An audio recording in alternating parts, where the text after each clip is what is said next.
Welcome to the Parenting Puzzle Podcast with Dr. Daniela Owen, the podcast where we attempt to solve the parenting puzzle together. Hey everybody, welcome into another edition of the Parenting Puzzle with Dr. Daniela Owen. How you doing today, Dr. D? I'm great, Jake. How are you? I've been better, been worse. I think they invented daylight savings time just to mess with us. So yeah, welcome into another edition of the Parenting Puzzle Podcast. We're super excited for today's episode. If you don't remember who I am, my name's Jake. I'm a dad. I got two young boys here, just like everybody else, trying to learn from the incredible Dr. D, who has all this amazing wisdom and science-based evidence to impart to us people, because parenting is super hard and we need all the help we can get. So that's why we're here. So thank you so much for joining the podcast today and being brave enough to join us. And yeah, welcome in. Sure. My pleasure. If you want to just tell us a little bit about your parenting journey and who you are, we'll start there. Yeah, sure. That sounds great. So I'm Kamini Lane, and I am the mom of two amazing little girls. I have an 8-year-old and I have a 1.5-year-old. So quite a bit of space in between the two. I was a single mom for many years with my 8-year-old, and then met my amazing husband, Peter. And he and I had our little baby girl a 1.5 years ago. I'm a working mom. I'm the CEO of Coldwell Banker Realty. So super busy. We're two working parents in the house, and luckily have a fantastic nanny. But it's all hands on deck all the time. I work from home mostly, unless I'm on the road. So I'm sort of like 25% travel, 25%, 75% in my pajamas. And, feel really blessed that I get to be home and around my kids. And then it's also a juggle when I'm on the road, trying to balance, time and their needs and a pretty demanding career. But overall, incredibly lucky to have a beautiful family.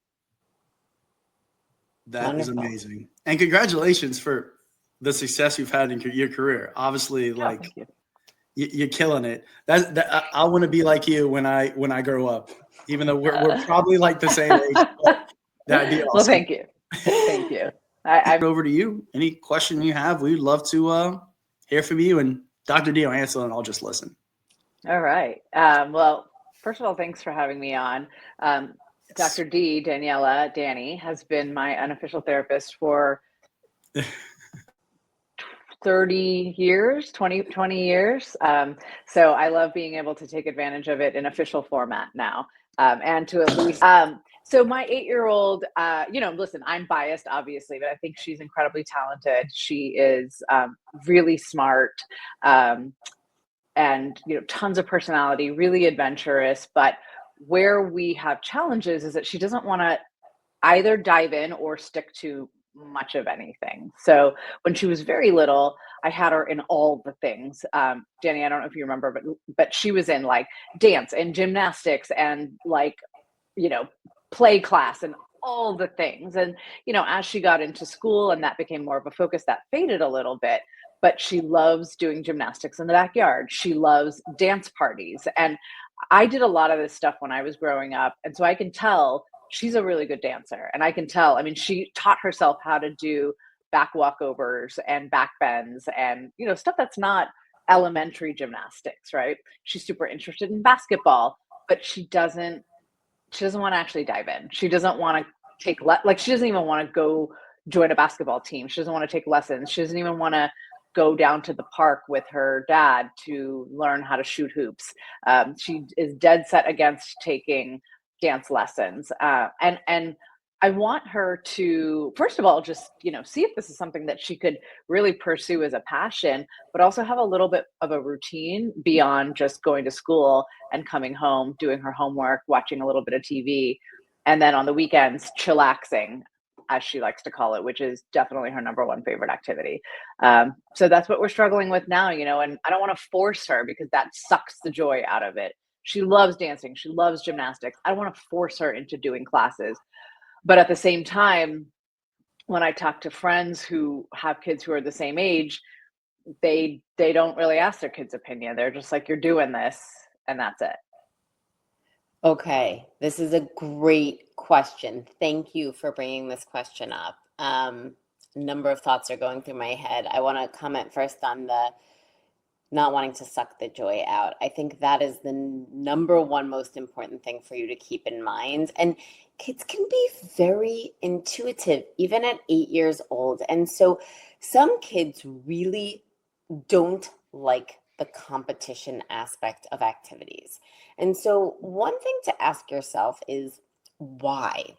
So for some kids who kind of run a little bit perfectionistic, that means that they're going to have to then perform at a certain level for themselves. And that feels stressful and overwhelming. So kids can shy away from the more competitive aspects, like being on a basketball team or doing dance lessons when you're in a studio with an instructor and other kids. That can be one reason. Another reason is that some kids can run a little bit more anxious and not want to mess up in front of other people. When she's doing a walkover in the backyard, like if she falls or whatever, no one's there to notice or comment. But if she's in front of other people, then they will notice and comment. And so she might be uncomfortable with that reason. A third reason is because when you add a lesson or a team, it kind of implicitly steps up the game a little bit. And it might be that these activities are just pure pleasure hobbies for her and something that she just does to relieve stress just for fun. And when you make something a lesson and you have to learn a dance or you have to, jump on the springboard and get over the vault, all of a sudden it goes from being just for fun to there being some work involved. And it's also possible that she doesn't want to take these things that she loves just for pleasure, just for fun, and have them become work too. And there's a lot right now going on in the psychology literature about the value for kids of playing. And we have, as a society, moved away from play a little bit more to structured activities. Whereas a couple generations ago, kids just like went outside and just played and there were no structured activities. Or I think also, in different areas or with different demands or different things being available.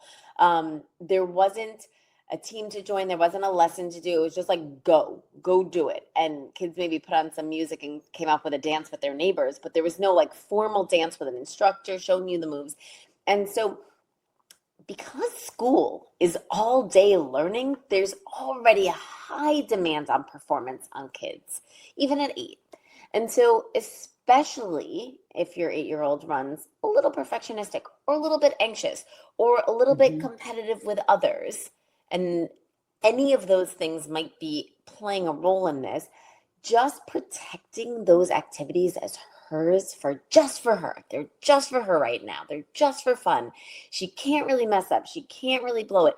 And I see your point. Then she also doesn't advance, right? But maybe that's okay. And an interesting thing to think about is she might be more open to doing something completely new that she doesn't know if she's going to like at all, that she doesn't know if she's good at all at, that isn't quite in that same category. She might be willing to do a lesson in, like, I didn't hear you mention art. Volleyball. For some reason, she says she would do volleyball, which I don't understand. But probably because you're like, she doesn't know volleyball. She's never even seen a volleyball before. But that might be why it feels safe, right? Because if she doesn't want to mess up, well, of course she's going to mess up. She's never even seen a volleyball. She doesn't know how to do it. And she has to have a lesson because she has to learn somehow. Whereas she knows how to dance. She knows how to do gymnastics, right? She knows how to do some of these things. And until she's asking for more, then I would back off of those specific things. The one thing you could consider also, in addition to having some scheduled activities that are non-preferred, favorite, hobby, loved activities.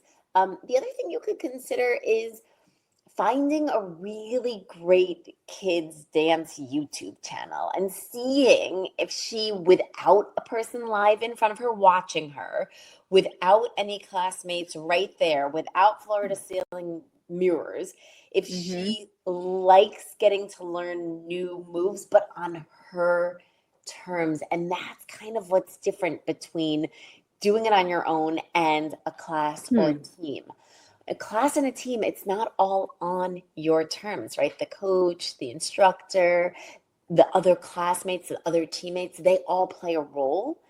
But when it's done by yourself, then if you're watching a video or just watching a fun dance that she likes and just trying to copy the moves and teach herself those, that can keep the pleasure there without adding any competitive element or any anxiety provoking element. Is this making sense? That makes so much sense. And, I think where we have struggled in this sort of like, hey, we don't want to kill the joy, but we also need some structure is, in the value of group activities and the value of building resilience by getting better at something and recognizing that you have a ways to go, right? But I think it's interesting to think about, as you were, I excuse me, I kind of dismissed how much she was talking about volleyball because it was just so random. But I think that's exactly it. It's like doubling down on this thing that she has no context for yet.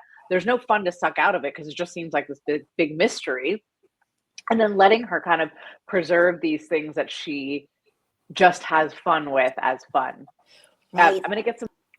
So I really like this idea of preserving the things that are just hers while she's saying she wants them to be just hers.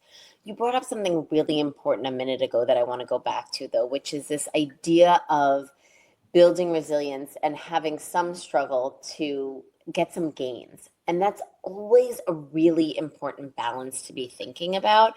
We don't want anxiety about how other kids are going to view us or anxiety about if the teacher's going to think that we're the best one in the class to stop us from doing those things as well. So it is a fine line and it is a delicate balance. I would argue that right now, enrolling her in something completely different like volleyball that she's expressing openness to, maybe an instrument that she might be interested in doing, and having that activity of being involved, doing a band, so there are like multiple kids involved. But it is different and there can be some struggle without it taking away something from an activity that she enjoys. The then potential outcome of that is as she gets better in those things, it might increase her openness to doing that for the activities that she loves, like dance, like gymnastics. You might start to hear, I am curious about trying it for some of the things that I love doing, basketball, because I can see in volleyball with a little bit of coaching, that's going great. And you could even consider something a little bit like a blend of more casual and more structured. So you could consider finding out if there's like a local high school kid who plays on the basketball team, excuse me, and would like come meet at the park and shoot some hoops and give some pointers and just ease her into the experience of getting coaching without it being as formal as a team. And then if she's saying, oh, wow, my jump shot's gotten so much better, making most of my free throws, that's when you can even say, hey, it's been really fun with this high school kid. I wonder if you would maybe want to actually try out a team and have a coach and other players and really learn how to play the full game rather than just taking some shots with family members, right? So you could kind of, that would be kind of what I sometimes call like the back door. So give her the experience of being coached or playing with others, working things out in a group, like a team or a band or something, and then seeing the benefit of doing that without it taking away from the thing that feels really precious to her that she doesn't want to risk giving up. How does that sound? I love that. And I do think that we can achieve that, and maybe it's not saying, hey, we're going to go down to the park and your dad's going to teach you how to dribble, but hey, we're at the park and oh, weird, we brought a basketball and the hoop is right here. Do you want to, you want to see how you can, dribble a little faster and, just making it feel a little bit more organic and fun rather than now we have this like structured thing where we're going to go and we're going to teach you this thing. Because I think it gets built up into more than what it is. Yeah, that's Kamini, I think it's such a great question. I also have an 8-year-old, and we've been in a very similar spot to you, where my 8-year-old has like been super excited to try some things, but super scared to try other things. And Dr. D, I just wanted to kind of clarify something. So the volleyball thing is really interesting, right? And are we thinking that like an 8-year-old might be willing to try something like volleyball that they have no experience with? Like Isaac tried baseball. He didn't ever play baseball before, but he wanted to try it because there's not as much pressure as to perform and be like awesome at it from the very beginning. There's less pressure. Yes, and there's kind of nothing to lose, right? Because if you love something and then you start doing the team or the lessons and you're not as good as the other kids or you don't like it that much, then you might lose your love of it, especially if you're doing social comparison, which we all do as social beings, and saying like, oh, these kids in my dance class or on my basketball team are better than me. This is something that I used to think I was really good at, and now I'm not thinking that so much, and now I don't want to do it because we like doing things that we're good at. They make us feel competent and they build on our confidence. And so in your case, your son doing baseball, Kamini, in your case, your daughter doing volleyball might just be, those are safe. They know they've got nowhere to go but up because they haven't done it before, right? So they can only get better. And if it's not their thing, it's not their thing.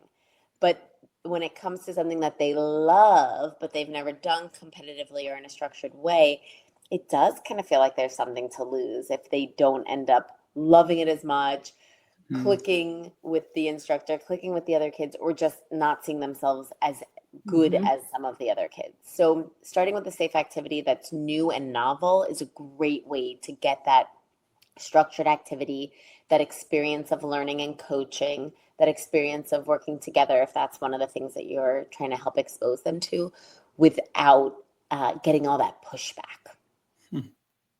That's amazing. Makes so much sense. So simple.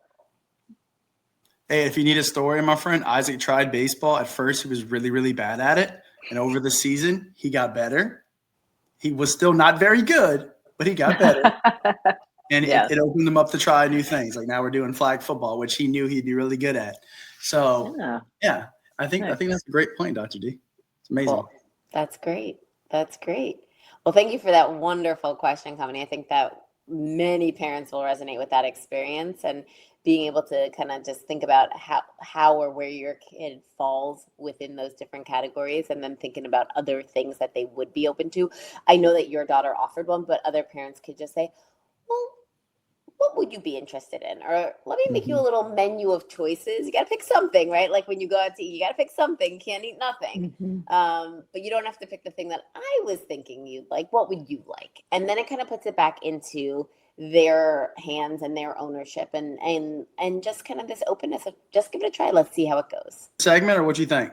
Yeah. So, but before we do the last word with Dr. D, this is the first time we do this, so bear with me here. We had to give a huge shout out to our brand new sponsor. I'm going to pull up their website. Louisiana Flag Football. Can y'all see that? It's loading. There we go. Look at us. So big shout out. Hey, Dr. D. So we're kind of talking about this today, right? We're looking for an activity. You know, as parents, we're looking for things that our kids can do to stop chillaxing as much and, you know, start to do an activity. So, and I think that's for all of us. So, you know, for parents out there that are looking for a super fun activity that's safe and gets them competitive and gets their kid active. My family, we play in this league. I coach in this league. Louisiana Flag Football is the premier youth flag football league in South Louisiana, where kids develop skills, make friends, create unforgettable memories. And sign up today at this website, louisianaflagfootball.com, and join in on the action. And we're just about to start the spring league. We are having our first practice today. So super awesome shout out to Louisiana Flag Football. Thank you so much for supporting the podcast. And without further ado, let's do my favorite segment, which Louisiana Flag Football is the proud new sponsor of.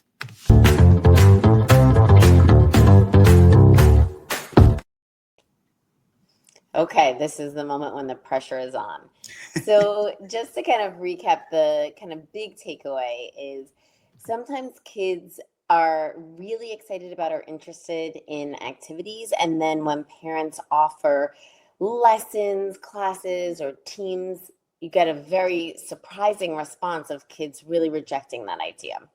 There are a variety of different reasons why this may be the case, but my suggestion would be don't push.